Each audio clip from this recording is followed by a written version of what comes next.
about the Black Death.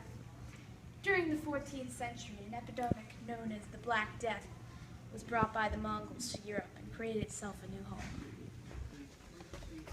Haha! We finally made it to Europe.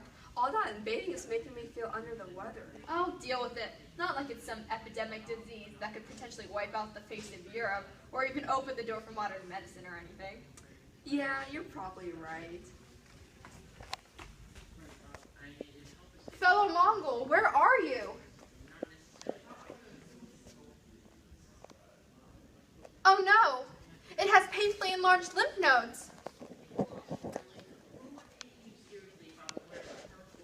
If you were alive, you could probably say that you had a fever or even severe pain. You could also even say you might have had chills or abdominal pain. What will we call this disease that has struck us so hard? Father Priest, we seek a solution from you. Why do we, the Europeans who pray constantly to our God, end up feeling the wrath of the Black Death? Why not the heathens? Why not the Mongols who have invaded us, taken our resources, burnt things to the ground? Why don't they feel the wrath of the Black Death also? God will save you if you pray hard enough. Father! As usual, history repeats itself. Enter H1N1, or the swine flu virus, in 2009. It was similar in the fact that people went a little overboard trying to prevent it. But instead of praying to the church like they did with the Black Plague,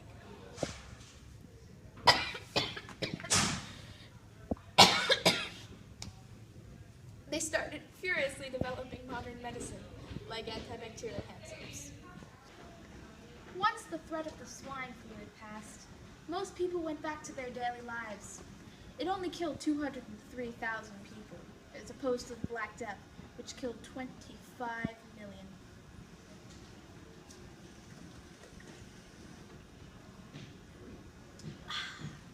Now, to interview a few people connected to the Black Death.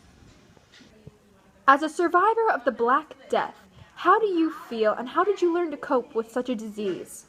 I feel... Someone find me a new victim. So a few days ago, my sister just died of swine flu, and it was really painful to see. But I don't think anyone else in the family is...